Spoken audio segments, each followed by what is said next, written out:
देखिए फैल चौधरी साहब, डोनाल्ड ट्रंप ने साबित कर दिया जो मैं कहा करता था तहरीक इंसाफ से वो सही है। डोनाल्ड ट्रंप ने कहा मैं वेनेजुला पे भी हमला करूंगा, मैं ईरान पे भी हमला करूंगा, मैं जहां चाहे हमला करूं, कोई इंटरनेशनल लॉ मुझे रोक नहीं सकता। तो मैंने भी आपको बताया था ताकत को कानून के जरिए रोका नहीं जा सकता। पाकिस्तान से लेकर अमेरिका तक यही है। होश के नाखून लेने की बात है मेरे दोस्त। डील करो, एग्रीमेंट करो और निकलो बीच में से। इस उसमें ना रहो कॉम्प्लेक्स में कि हम नवाज शरीफ की तरह नहीं, हम बेनजीर की तरह नहीं है। आप सब एक जैसे ही हैं, क्योंकि आप भी काने होके आए उनकी तरह, अब निकलना भी काने होके ही है। फैसल साहब, अच्छा, आपकी ये जो ज़रा नवाजी है कि आपने ट्रंप को और शहबाज शरीफ साहब को एक ही सफ़े पे रख दिया है, मैं इस पे आपको दाद देता हूँ कि ये सोच जो है ये आप ही कर सकते हैं। गुजारिश ये है, जैसे ट्रंप तो जो कर रहे हैं उसने तो इंटरनेशनली जो सारा पावर बैलेंस ही चेंज कर दिया है, और वो तो ईस्ट इंडिया कंपनी याद आ रही है अब तो कि कैसे होता था। तो लेकिन इसके जो ऐसा नहीं है कि ये सिर्फ एक कंसेंसस है वहाँ पे, वेस्ट में इसकी बहुत मुखालफत भी हो रही है। और वहाँ की जो सिस्टम है वो सिविलियन बालादस्ती को बहरहाल जो है उसको सपोर्ट करता है। और ये ट्रंप हैं, ट्रंप 4 साल बाद चले जाएंगे। वहाँ का जैसे निज़ाम है वो वहाँ पे एप्स्टीन फाइल्स का भी मसला ट्रंप को चल छोड़े, रहा अपना है, बताएं वहाँ सर। पे मैं कह रहा हूँ डील करके निकल ले elections बीच भी में हैं। से। फैसल भाई, मैं ये कर माफी शाफी मांगे और निकले बीच में से। हमें भी, हमारी भी जान छोड़े आपकी यार। डील क्या है? आपकी डील, हमारी डील तो नहीं, ये है आपकी कि डील क्या आपने है? अपने लीडर को मरवाया हुआ है चिक्की के अंदर अडयाला कि हम चाहते हो बाहर निकला है। अब काना होके निकले या डील करके निकले, क्या फर्क पड़ता है? जान तो बच जाएगी।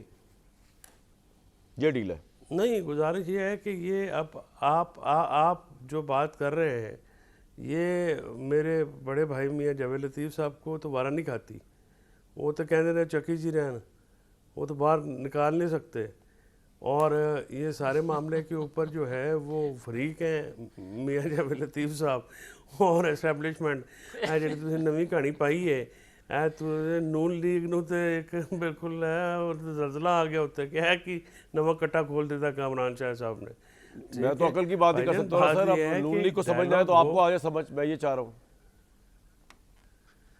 नहीं, हमें तो समझ आई भी, हमें तो समझ आई भी है, लेकिन जिनको समझ आनी चाहिए वो नहीं ना समझ रहे। हम तो सबको ही कह रहे हैं कि भाईजान वैसे काम कर कामरान लें, साहब, डायलॉग के जरिए काम होना है। हाँ, डायलॉग के जरिए होना है। डायलॉग ही आगे बढ़ने का तरीक़ाकार है। कामरान और साहब, बैठ के कल कर लो, बजाय कल कोई और बैठाए, आज खुद बैठ के फैसला कर लें। जी, कोई जो चीज़ होनी है, पीटीआई वालों को भी समझा रहे हैं कि दोस्तों इनकलाब आपसे नहीं आ रहा, हुकूमत को समझा रहे हैं कि इमरान खान आपसे ख़त्म नहीं हो रहा, तो कोई बीच का रास्ता निकालो भाई। कोई ख़वातीन कैदी हैं उन पे जो है रिकन्सिडर करो जी, उनको, उनकी जान छोड़ें। बिल्कुल जो आपका पॉइंट आ गया वाले जी। गरीब हैं उनको छोड़ें। आपने ये बड़े पते की बात की कि मियाँ जावेद लतीफ़ को बारे वर्कर्स हैं नहीं उन पे। ठीक कह रहे हैं आप जी। मियाँ साहब फरमाइए। कामरान कामरान आप इतने सादा नहीं हैं, और जितनी इन्फॉर्मेशन आपके पास होती है मैं नहीं समझता कि आप इनकारी होंगे कि वो डील नहीं करना चाहते। इमरान साहब डील करना चाहते हैं, मगर अपनी शराइत पे। कोई और बंदा जो है वो उस शराइत पे नहीं आना चाहेगा। और जहाँ तक फैसल चौधरी साहब का ये कहना है कि पीटीआई से इनकलाब नहीं आएगा और उन्होंने को वो ख़त्म नहीं होएगा, ये भी गल दुरुस्त है। ये बात इसलिए मैं दुरुस्त कहूँगा कि दोनों साइडों पे जो एक है ना, एक सोच कि वो आ गया तो मैं मर जाऊँगा, मैं ज़िंदा रहना है तो वो मर जाए, मगर इस तरह होता नहीं है।